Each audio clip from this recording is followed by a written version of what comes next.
여러분 반갑습니다.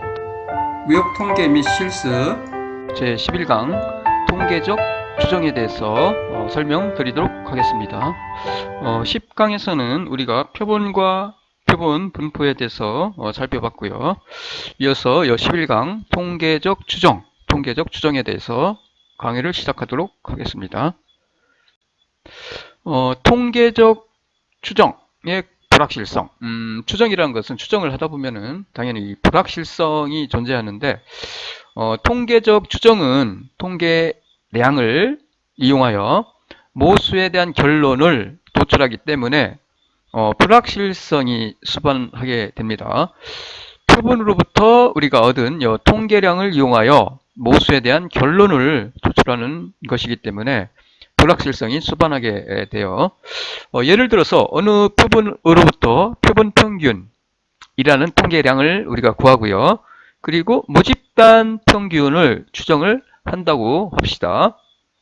그때의 그 표본 평균은 표본마다 변동하죠. 우리가 앞에서 표본과 표본 분포에서 살펴봤듯이 표본마다 달라요. 표본마다 표본의 평균이 다릅니다. 변동합니다.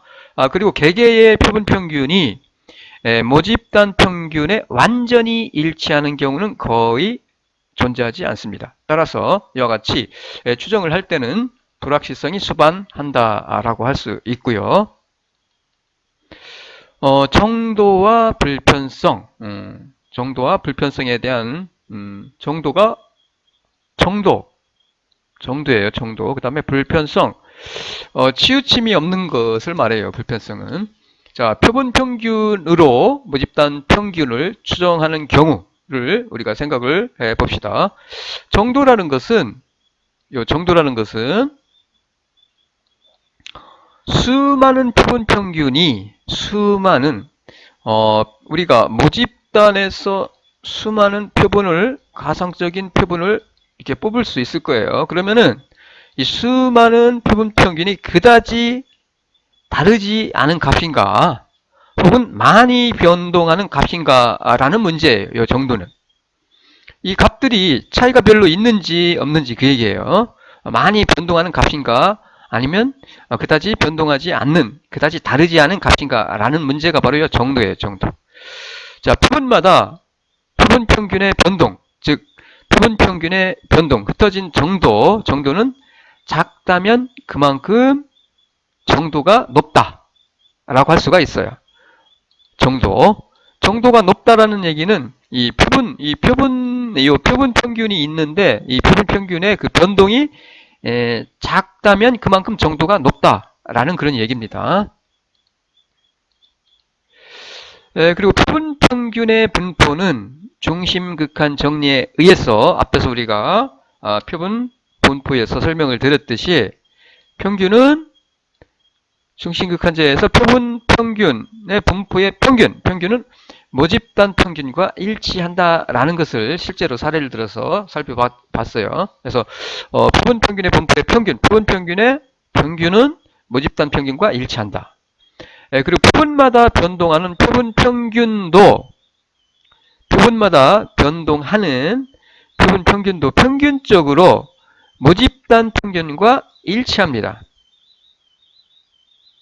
자, 표본마다 변동하는 그 표본 평균도 모집단 평균적으로는 모집단 평균과 일치해요. 이를 불편성이라고 합니다. 즉 치우침이 없는 성질이라고 해요. 그래서 불편성이라고 합니다. 줄여서 모집단 평균을 우리가 추정할 경우, 즉 불편성이 없는 치우침이 있는 것은 바람직하지 않아요. 불편성이 없는 것은 바람직하지 않아요. 즉 치우쳐 있는 것은 바람직하지 않다는 얘기예요. 치우쳐 있다는 얘기는 불편성이 있다는 얘기예요. 즉 치우쳐 있다는 얘기예요. 그래서 불편성이 없는 것은 바람직하지 않습니다. 불편성이 있어야 돼요. 즉 치우침이 없어야 돼요. 정도가 높고 불편성이 없어야 돼요. 가장 바람직한 추정량은 최소 분산 불편 추정량인데 자 보실까요? 일단 정도를 보시면은 이게 일치를 해야 되겠죠. 일치.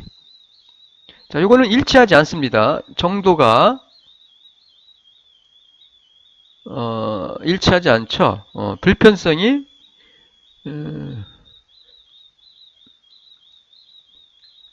불편성이 없어요. 지금 치우쳐 있어요. 예, 치우쳐 있습니다. 치우쳐 있어요. 치우쳐 있고요.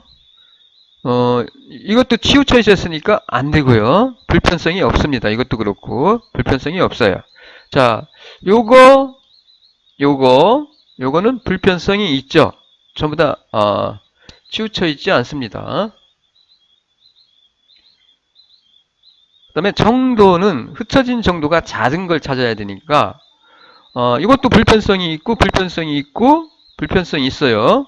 모집단 평균과 표본 평균이 일치하니까 불편성이 있어요. 하지만 그 흩어진 정도를 봐야 되겠죠. 이제 정도를 보면은 요거는 흩어진 정도가 요 두 개의 경우는 흩어진 정도가 크고 요 두 개의 경우는 흩어진 정도가 크고 그리고 이 경우는 불편성이 있으면서 흩어진 정도가 작으니까 가장 바람직한 추정량은 여기에 이 예에서는 이게 되겠죠. 이게 자 불편성이 있고 1차죠. 그리고 흩어진 정도가 작아요. 자 이와 같이 흩어진 정도가 작고 불편성이 있는 최소 분산 불편 추정량이 바람직한 추정이라고 할 수가 있어요. 이어서 점추정, 이제 추정에 대해서 실제로 추정에는 점추정과 구간추정이 있는데 점추정과 구간추정이 있어요. 구간추정이 있는데 일단 점추정에 대해서 살펴볼게요. 모집단의 특성을 나타내는 값인 모수는 일반적으로 알려져 있지 않아요. 예를 들어서 모집단의 평균 일반적으로 알려져 있지 않습니다. 표본으로부터 우리가 모집단의 평균을 추정을 합니다. 그래서 표본 추출에 의하여 이 미지의 모수를 추정을 하게 되는데 이 모수의 값을 추정하는 것을 점추정이라고 하고요. 모수의 값이 존재할 그 범위를 추정하는 것을 모수값이 범위 안에 들어있을 것이라고 추정하는 것을 구간추정이라고 합니다. 구간추정. 자, 점추정은 모평균, 모집단의 평균을 우리가 추정을 할 때 일반적으로 요 모평균을 추정할 때는 표본 평균으로 추정을 해요. 뭐 표본 평균 간단하죠. 우리가 구하면 돼요. 혹은 표본의 중위수로 하기도 하고요. 혹은 최소값과 최대값의 평균으로 하기도 해요. 가장 일반적으로 많이 이용하는 것이 이 표본 평균을 가지고 우리가 모평균을 추정을 합니다. 그 다음에 모분산의 추정입니다. 모분산을 추정을 할 때는 모분산의 추정량, 모분산을 추정할 때는 자 n 크기의 크기 대문자입니다. 대문자 크기 n의 표본의 분산은 이와 같이 우리가 구하죠. 값의 편차의 제곱을 데이터수로 나눠주면은 그게 바로 분산이 됩니다. 분산. 식 1에서 대문자 xi 그리고 대문자 x바인 것은 확률 변수를 취급하기 때문에 요 대문자로 표현을 한 거고요. 표기를 한 거고요.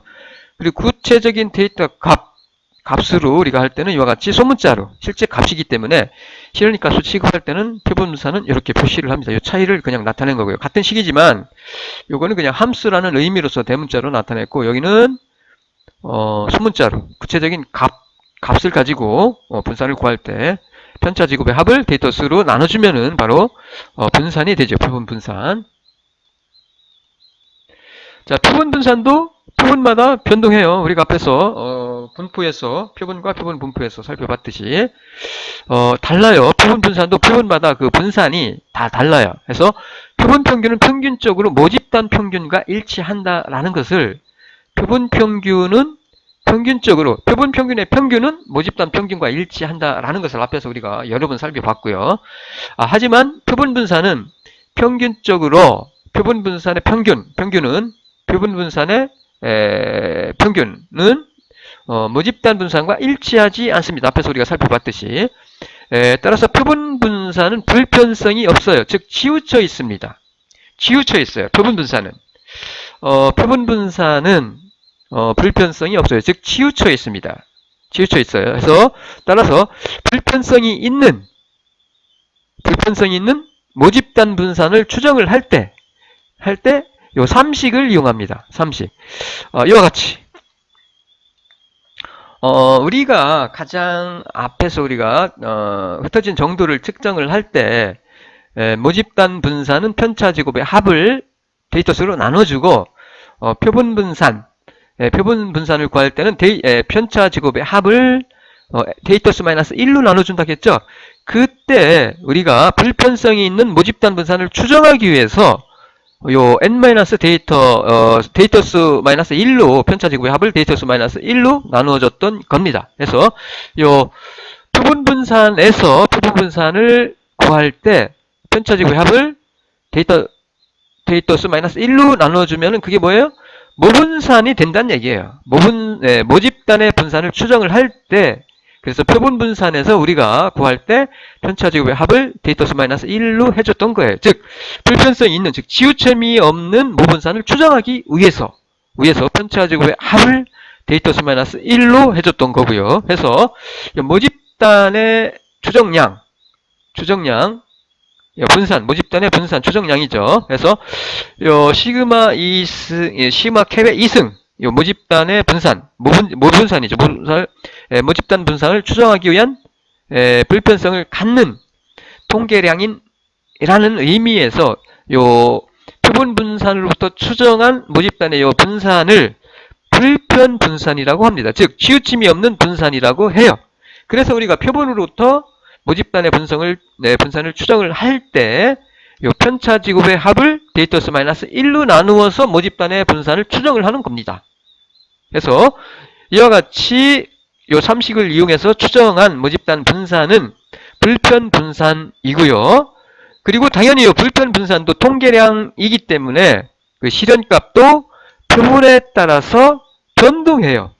요 삼식에 의해서 구한 분산도 당연히 통계량이기 때문에 표본에 따라서 달라진다는 얘기예요. 변동한다는 얘기입니다.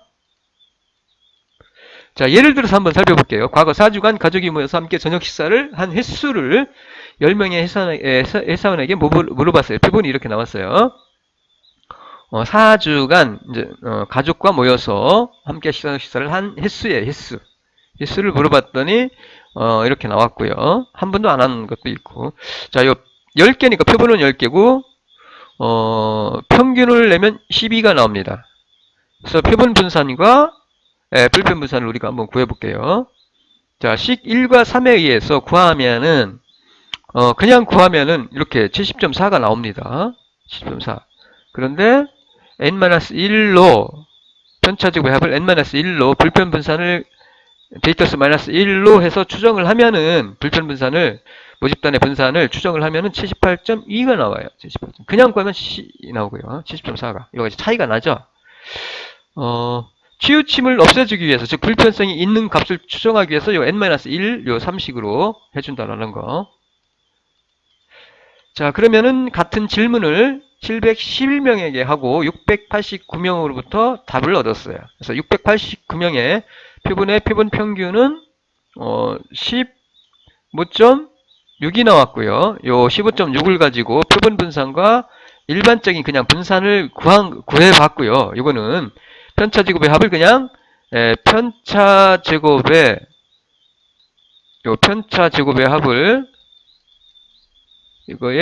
합을 그냥 n으로 나눠준 거고요. 그냥 표본 분산이고 일반적인 표본 분산이고요. 요거는 모집단의 불편성이 있는 모집단의 분산을 추정하기 위해서 요거는 편차 제곱의 합을 n-1, 즉 데이터 수 마이너스 1로 나누어진, 즉 불편 추정량이죠. 불편 추정량은 87.5가 나왔어요. 자, 보시면 그러니까 n-1을 해주나 그냥 구하는 거나 혹은 불편성이 있는 값을 구하기 위해서 데이터 수 마이너스 1로 편차 제곱의 합을 나눠준 거나 앞에서 우리가 표본의 수가 10일 때는 아주 달랐죠, 값이. 그런데 요 n이 커지면은 거의 같다는 것을 알 수 있죠. 같다는 것을 알 수 있어요. 따라서 데이터 수를 키워주면은 그 오차가 줄어든다는 것을 알 수가 있어요. 오차. 정확한. 거의 모집단의 그 값과 유사한 그 추정량을 우리가 얻을 수 있다는 얘기예요. 이 표본의 수를 키워주면. 하지만 어쨌든 일반적으로 통계 분석에서 모분산을 추정할 때는 그 불편성이 있는, 즉 치우침이 없는 추정량을 구하기 위해서 요 편차지급의 합을, 분산을 구할 때 편차지급의 합을 데이터수 마이너스 1로 해서 모집단의 분산을 추정한다.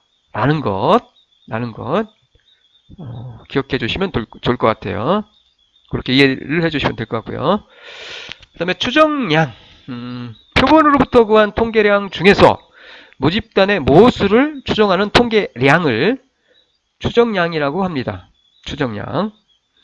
특정 표본으로부터 구한 추정량의 구체적인 값을 추정치라고 해요. 추정치. 표본으로부터 구한 통계량을 추정량이라고 하고요. 특정 표본으로부터 추정량의 구체적인 값을 추정치라고 하고요. 추정량은 앞에서 말씀을 드렸듯이 당연히 불편성이 있고, 즉 치우침이 없고요. 정도가 높은, 즉 분산이 작은 최소 분산, 불편, 추정량이 가장 바람직합니다. 우리가 점 추정을 할 때 모집단의 평균은 표본 평균으로 추정을 하고요. 분산은 불편 추정량으로 한다라는 거. n-1, 즉 편차지급의 합을 데이터수 마이너스 1로 해주는 이유가 바로 이와 같이 최소 분산이 작고 불편, 치우침이 없는 추정량을 구하기 위해서 모집단의 분산을 추정을 할 때는 불편 추정량, 즉 편차지급의 합을 데이터수 마이너스 1로 나누어줘서 추정을 한다라는 것 이해하시면 좋을 것 같고요. 그 다음에 이항분포의 모비율의 추정량입니다. 자, 평균, 모집단의 평균, 모집단의 분산, 그 다음에 이항분포의 모비율의 P의 추정량이에요. 모비율, 이항분포에 대해서는 앞에서 설명을 드렸고요. 그대로입니다, 사실은. N명을 표본으로 추출하여 찬성, 반대의 조사를 실시한다고 했을 때 표본은 x1부터 해서 xn까지 표현할 수 있고요. 그리고 이 xi 값은 당연히 1, 2에서 나가고요. 그래서 이 xi는 특정 안건에 대한 찬성, 반대 중 하나를 나타내는 확률 변수가 됩니다. 따라서 이항 확률 변수의 정의에 의해서 1은 찬성, i번째 사람이 찬성인 경우고 0은 i번째 사람이 반대인 경우를 나타내요.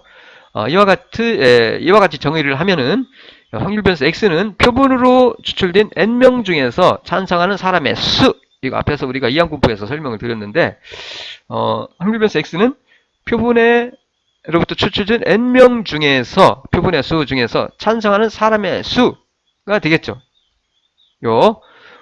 전체 모집단에서의 찬성률 P의 추정량, 찬성률의 추정량은 이와 같이 표본의 수 중에서 찬성하는 사람의 수, 비율이니까 수가 되겠죠. 그래서 이와 같이 나타내고요. 표본 비율이에요. 표본 찬성하는 사람의 수, 비율.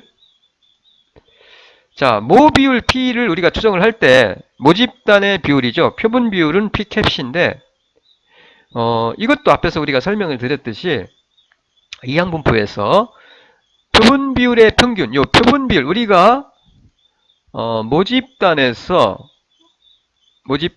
이 표본을 우리가 뽑을 수 있죠. 표본. 그러면 각각의 표본 비율을 우리가 구할 수 있어요. 표본 비율. 이 표본 비율에 이거의 평균은 앞에서 우리가 설명을 드렸듯이 모집단 비율과 같다는 것을 알 수 있었어요. 실제로 계산을 해봤고요. 사례를 가지고. 그리고 분산, 표본 비율의 분산은 n분의 pq라겠죠. n분의 pq. 우리가 앞에서 해봤죠. 이것도 실제로 그냥 다시 나온 건데 n분의 pq입니다. 이거는 성공 확률이고 q는 실패 확률인데 당연히 pq는 1이니까 q는 당연히 1-p가 되겠죠. p. 요거는 1-p가 되죠. 그래서 우리가 표본 비율의 분포의 분산은 n분의 pq. 그냥 그렇게 기억하세요. n분의 pq 뒤에서 계속 나오니까 n분의 pq입니다. 근데 q는 1-p니까 이렇게 표시를 해주면 돼요. 우리가 추정을 할 때. 그리고 n이 이 경우도 마찬가지로 n이 클 때 중심 극한 정리하면 중심극한 정리에 의해서 다음과 같이 정규 분포를 따른다라는 것을 우리가 앞에서도 살펴봤어요. 평균이 P이고요. 그리고 분산은 n분의 PQ인 정규 분포를 따라요. 정규 분포. PQ, n분의 PQ 이렇게 정규 분포를 따른다라는 거. 자, 이어서 자, 표본 비율, 표본 평균, 모집단의 평균은 표본 평균을 가지고 우리가 추정을 하고요. 분산은 표본 비율을 분산은 표본 분산을 가지고 추정을 하는데 불편 분산으로 추정을 한다고 그랬어요. 해서 편차지급의 합을 데이터 수 마이너스 1로 해서 모집단의 분산을 추정을 하고요.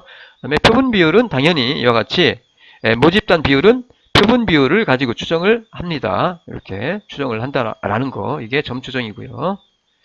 자, 이어서 구간 추정. 구간 추정은 점 추정은 앞에서 우리가 살펴본 점 추정은 모수가 특정한 값일 것이다라는 거죠. 모집단의 평균, 모집단의 분산, 모집단의 그 비율은 뭐뭐일 것이다라고 선언하는 것이에요.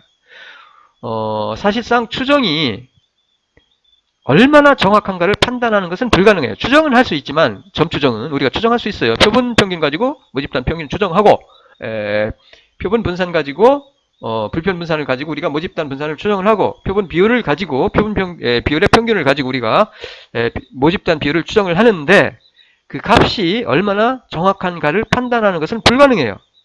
이러한 점 추정의 정확성을 보완하는 방법이 바로 요 구간 추정이에요. 구간 추정. 점 추정의 정확성을 보완하기 위해서 고안한 것이 바로 요 구간 추정입니다. 인터벌 에스티메이션이에요. 구간 추정입니다. 그래서 우리가 정확성을 기하기 위해서 요 구간 추정을 합니다. 자, 구간 추정이란 확률로 표현된 믿음의 정도 하에서 모수가 특정 구간, 모수죠. 모집단의 평균, 분산, 비율 이런 것들이 특정 구간에 있을 것이다라는 거예요. 구간 추정은 항상 추정량의 분포에 대한 전제가 주어져요. 그 추정량의 분포가 주어집니다. 그게 어떤 분포인지. 그리고 구해진 구간 안에 모수가 있을 가능성의 크기가 주어집니다. 자, 이 구간 안에 일정한 구간 안에 추정량에 대한 분포가 주어지고요. 그리고 구해진 이 구간 안에 모수가 있을 그 가능성, 즉 확률이 주어져요. 가능성이라는 건 확률이라겠죠. 가능성이 이 구간 안에 있을 가능성이 그 크기가 주어집니다. 이 가능성의 크기를 우리는 신뢰 수준이라고 해요. 컨피던스 레벨에서 신뢰 수준이라고 합니다. 요 안에 있을 가능성, 요 구간 안에 존재할 가능성, 요 구간 안에 존재할 가능성의 크기를 우리는 신뢰 수준이라고 해요. 이 신뢰 수준은 일반적으로 90%, 95%, 99%. 요 구간 안에 존재할 가능성이 90%다. 95%다, 99%다 라는 얘기입니다. 각각의 신뢰 수준 하에서 모수가 존재할 것이다 라고 구한 그 구간을 우리는 신뢰 구간이라고 합니다. 요 구간 안에 모수가 존재할 가능성이 90%, 95%, 그래서 90% 하에서 혹은 99% 하에서 어떤 모수가 존재할 것이다라고 구한 그 구간을 신뢰 구간이라고 해요. 신뢰 구간, confidence interval, 신뢰 구간이라고 합니다. 자, 모평균, 묘의 신뢰 구간 추정. 자, 모평균이 신뢰 구간, 요 모평균이 존재할 그 구간을 우리가 추정을 하는 거예요. 구간. 자, 확률별수 x1부터 n을 정규분포 n 정규분포를 따르는데 평균이 뮤이고 분산이 시그마 2승으로부터의 그 확률분포라고 했을 때 정규분포, 확률분포는 정규분포를 따라요. 1대 모평균 뮤의 점추정량은 우리가 앞에서 점추정량은 표본평균을 가지고 구한다라고 설명을 드렸고요.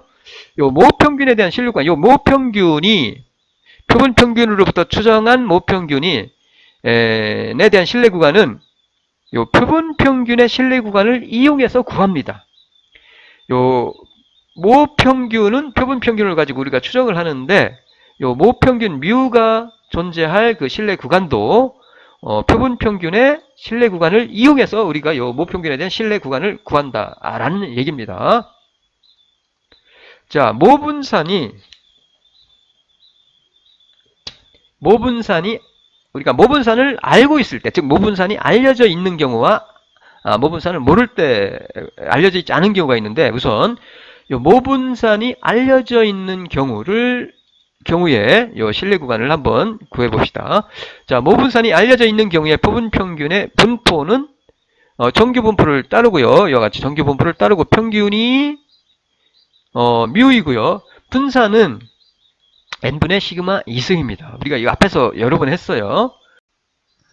다시 말씀드리면 표본 평균의 평균, 즉 표본 평균 분포의 평균은 모평균 뮤다라고 말씀을 드렸고요.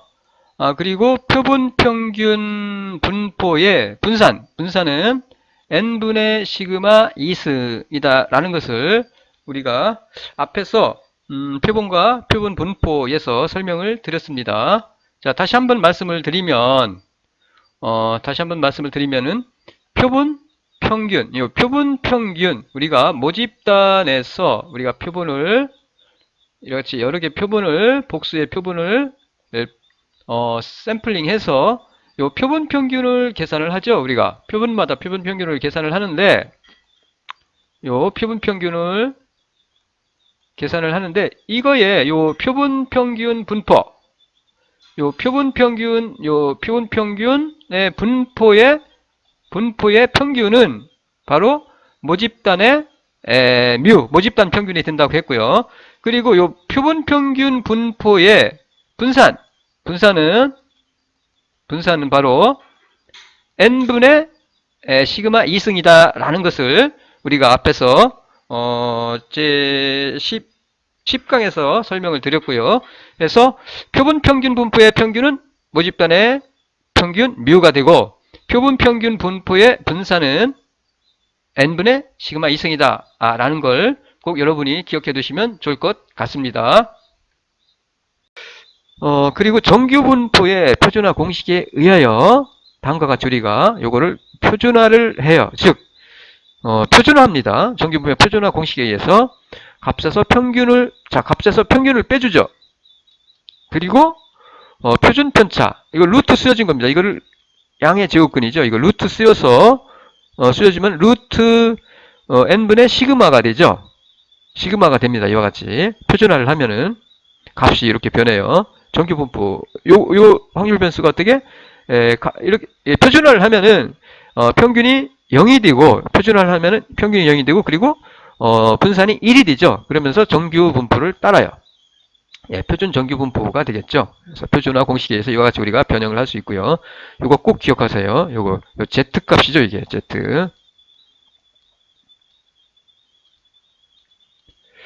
자, 만약에 95% 신뢰 구간, 즉 95% 신뢰 수준 하에서 신뢰 구간을 구하고자 하는 경우 정규 분포에 의해서 다음과 같이 우리가 정규 분포에 의해서 좌우 대칭이고요. 요게 정확하게 95일 때 요 면적이 95일 때 즉 요 95일 때 요 값이 1.96이다라는 거 앞에서 우리가 실제로 계산을 한번 해봤죠. 1.96입니다. 자, 표를 보여드릴게요. 표를 이거 엑셀을 가지고 계산을 해봤는데, 자, 보세요. 1.96일 때, 자,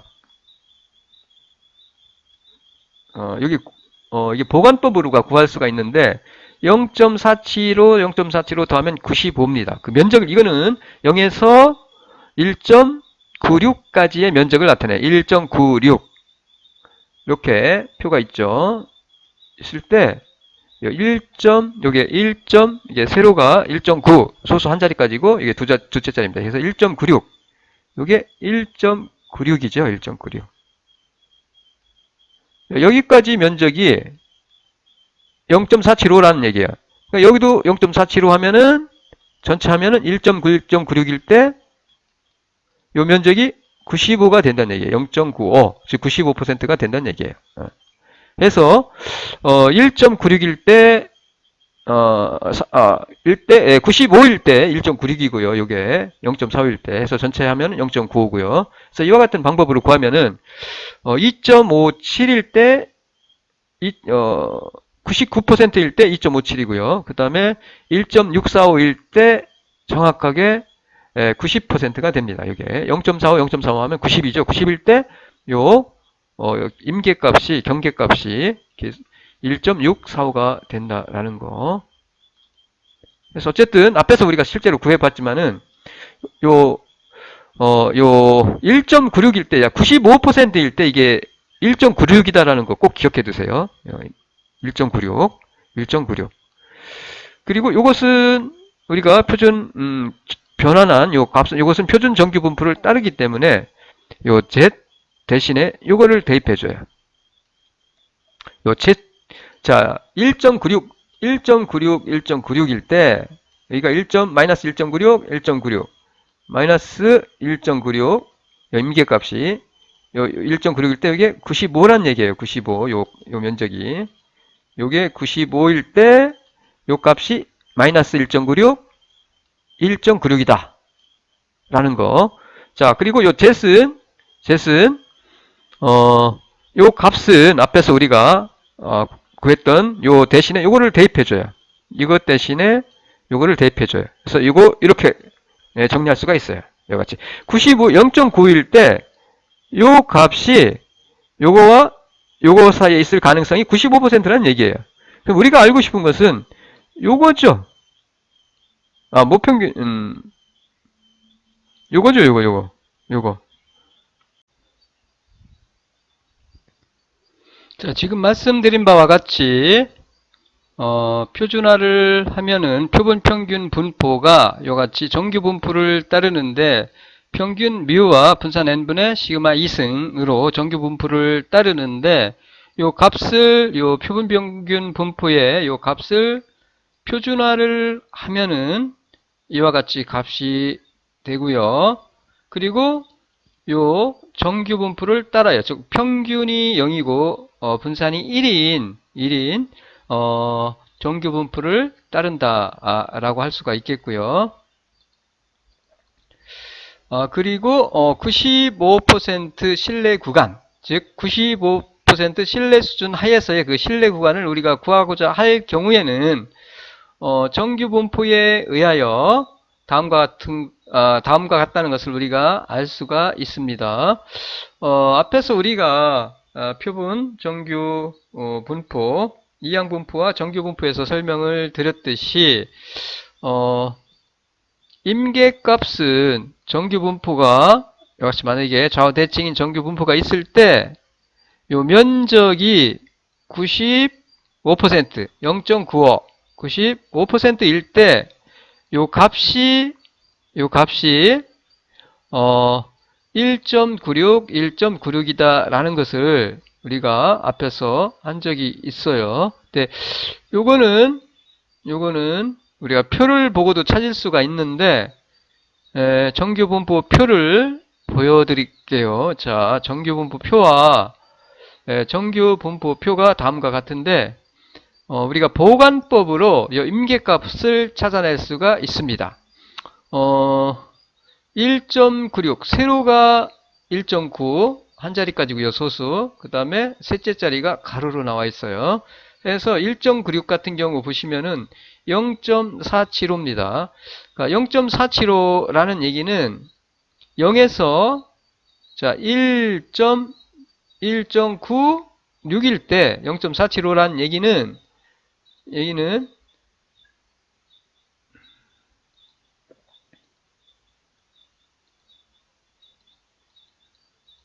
1.96일 때 0.475, 1.96일 때 475란 얘기는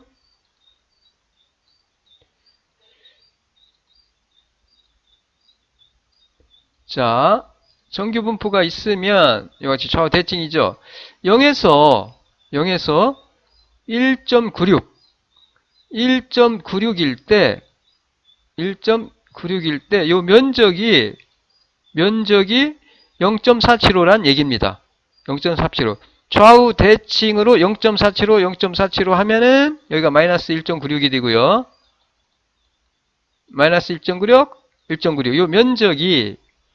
요 면적이 보관법 수로 찾으면 요 0에서 1.96까지 면적이 0.475. 여기도 0.475 하면 요 더하면은 이게 바로 95%가 돼요. 즉 0.95가 됩니다. 해서 0.95 0.95, 즉 0.95일 때, 즉 95%일 때 임계값은 1.96이라는 얘기입니다. 그리고 이 경우 0.45일 때 0.45, 0.45 더하면은 90이 되는데 여기가 90 이게 0.4, 0에서 0.45일 때 그 면적이 45%일 때, 즉 0.45일 때 임계값이 1.645라는 얘기예요. 그래서 요 면적이 여기가 마이너스 1.645. 그 다음에 여기가 임계값이 1.645일 때 요 면적이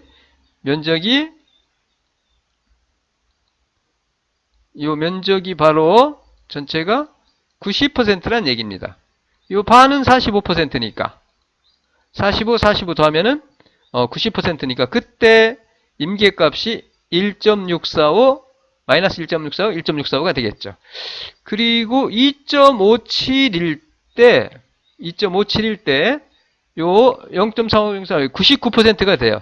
자, 요 99 곱하기 2 하면 이제 99가 되는데 99일 때 99%일 때, 즉 0.99일 때 임계값은 2.57이다.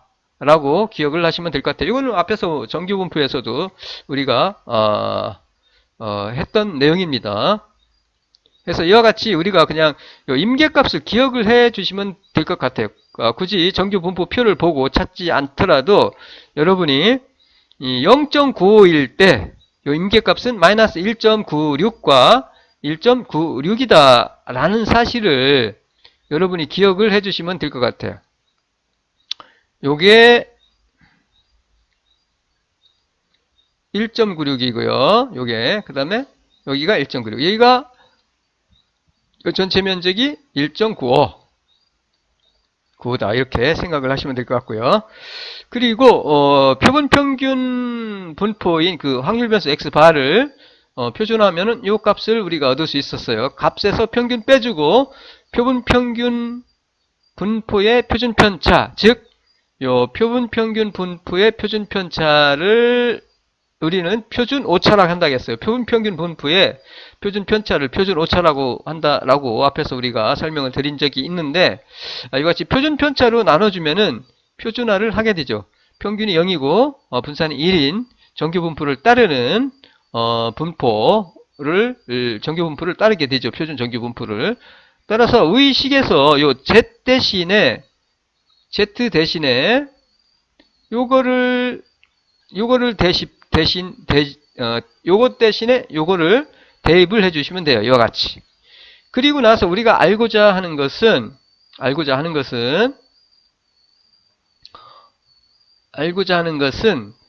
모평균에 대한 신뢰 구간을 더하는 거니까 모평균, 즉 뮤에 대한 모집단의 평균에 대한 신뢰 구간을 구하는 것이니까 요 모집단 평균 뮤에 대해서 풀어주면 됩니다. 뮤에 대해서. 자, 풀어주면 돼요. 어떻게? 차례대로 이와 같이 해서 풀어주시면 돼요. 자, 요 분모부터 풀어주시면 되겠죠. 처음에 양변에다가 요 표준 오차를 곱해서 그리고 요 분모 밑에 지워주고요. 이렇게. 그 다음에 다시 요 x를 옮겨주면 되겠죠. 해서 풀어주면은 이와 같이 우리가 요 식을 유도할 수가 있어요. 자, 요거에 대해서 풀어줬죠. 우리가 모평균에 대해서. 이와 같이. 그러면은 모평균 뮤가 있는 그 구간은 요거와 요거 사이가 되겠죠. 해서 요거 그 다음에 요거 안에 있을 가능성이 즉 몇 퍼센트? 95%다라는 것을 우리가 알 수가 있어요. 따라서 따라서 여기에서 이 구간은, 요 구간은, 요 구간을 우리는 모평균 뮤에 대한 95% 신뢰 구간이라고 합니다. 요 값은 주어지니까 대입하면 되겠죠. 표본평균 주어지죠. 모집단의 표준편차 주어지죠. 모집단의 표준편차 주어지고, 그 다음에 요 표본수 n은 주어지는 거니까 대입해서 풀면은 요 값을 우리가 계산할 수 있겠죠. 요 값이 표본평균을 우리가 이용해서 모평균에 대한 신뢰 구간을 구하는데, 요 표본평균에서 임계값 곱하기 표본평균의 표준편차, 즉 표준오차를 곱해주면은, 곱해준 값을 빼주면은 이게 작은 값이 되고요. 이게 작은 값. 그 다음에 이거는 표본평균을 이용해서 큰 값을 구하는데, 신뢰 구간의 큰 값을 구하는데, 더해주면 돼요. 임계값 곱하기 표본평균의 표준오차, 표준편차를 곱해주면은 우리가 신뢰 구간의 큰 값을 구할 수가 있습니다. 해서 요 작은 값과 요 큰 값을 모평균 뮤에 대한 95% 신뢰 구간이다라고 한다라는 것을 우리가 기억을 하시면 될 것 같아요.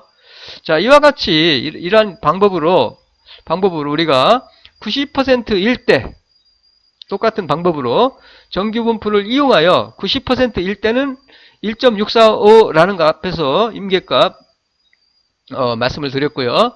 그리고 99%일 때는 임계값이 2.57이에요. 그러니까 앞에서는 요거에 대해서 우리가 풀어봤는데 똑같아요. 이거에 대해서도 90%일 때도 99%일 때도 그 신뢰 구간 구하는 방법은 똑같습니다. 표준화한 다음에 대입해서 뮤에 대해서 정리를 해주면 되는 거죠. 해서 표준 정규 분포 구간을 모평균 뮤의 신뢰 구간을 구하는 공식에 적용하여 우리가 똑같이 앞에서 했던 방법으로 대입을 해서 정리를 하면은 모평균 뮤에 대한 신뢰 구간, 90%에 대한 신뢰 구간, 그 다음에 99%에 대한 그 신뢰 구간은 이와 같이 정리를 할 수가 있습니다. 보세요. 이와 같이. 자, 90%일 때 달라지는 것은 요거예요. 임계값만 달라져요. 임계값만. 임계값. 자, 작은 값 구할 때는 표본 평균에서 임계값 곱하기 표본 평균의 표준오차, 즉 루트 n분의 시그마 곱해주고, 그리고 큰 값을 구할 때는 마찬가지로 90%일 때 표본 평균을 이용해서 요 큰 값을 구하는데, 표본 평균에다가 1.64 임계값 90%일 때의 임계값 곱하기 표본 평균의 표준 편차, 표준 오차, 루트 n분의 시그마. 이건 아까도 말씀을 드렸듯이 표본 평균 분포의 분산은 n분의 시그마 2승이라고 했어요. 이거를 루트 쓰면은 이와 같이 표준 오차, 표준 편차, 표본 평균의 표준 편차, 표준 오차를 우리가 구할 수 있죠. 자, 요거 그대로 대입해 주면 돼요. 이거 주어졌으니까 이거 대입하시면 되고, 99일 때는 임계값이 2.57이 되죠. 그래서 이와 같이 우리가 신뢰 구간을 구하는 공식을 유도할 수가 있게 됩니다. 자, 정리를 하면은 그래서 다음과 같이 되겠죠. 식을 정리하면은 이와 같이 돼요. 이와 같이. 자, 표준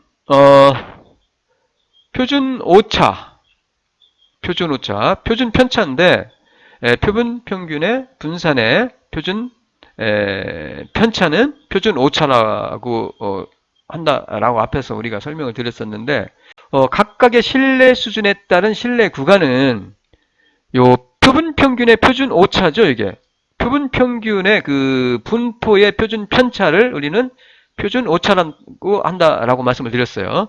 표본 평균 분포의 표준 편차를 표본 평균의 표준 오차라고 한다고 했어요. 그래서 루트 n분의 시그마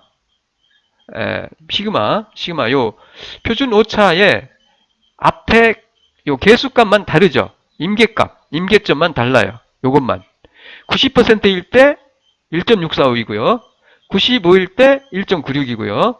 그리고 99일 때 2.57입니다. 요것만 달라요. 그리고 다 똑같아. 나머지는 표본 평균을 이용해서 우리가 구합니다. 모평균 뮤에 대한 신뢰 구간은. 그래서 요 임계점 계수, 임계값만 달라요. 임계값에다가 표준오차, 표본평균 분포의 표준 편차인 표준오차죠. 표준오차를 곱해주면은, 곱한 값을 표본평균에서 작은 값은 빼주고 큰 값은 더해주면은 우리가 실내 구간을 구할 수 있다. 너무나 간단해요. 그래서 실내 구간은 일단 여러분이 실내 구간, 모평균에 대한 실내 구간은 뭐를 이용해서? 표본평균. 그래서 표본평균에서 작은 값은 임계값 곱하기 표준오차를 해준 거고 큰 값은 표본평균에다가 임계값 곱하기 표준오차를 곱해서 더해준 값이다. 라는 것 기억하시면 됩니다. 너무나 간단해요. 이렇게 구하면 되고요. 자, 이와 같이 요거를 꼭 기억하시라는 얘기예요. 이게 90일 때 1.645. 요 임계값이, 임계점의 값이 개수가 1.645고, 그리고 95일 때 1.96. 1.96이에요. 이거 실제로 앞에서 우리가 계산을 실제로 해봤죠? 1.96이고요. 그리고 2.57일 때, 요게 2.57일 때, 요 구간이, 이게 99%일 때 2.57이라는 거. 요거는 뭐 3개밖에 없으니까 1.645, 1.96, 2.57. 90, 95, 99. 이렇게 기억을 하시면 되고요. 자, 임계점은, 개수는, 뭐, 아까 말씀드렸듯이, 요, 신뢰 수준이죠. 1-알파죠. 알파는 유의 수준이고, 1.641 때 90, 그 다음에 95일 때 1.96, 그 다음에 99일 때 2.57. 요거는 앞에서 우리가 했었어요. 2분의 알파, 요 알파, 양쪽으로 나눠지니까,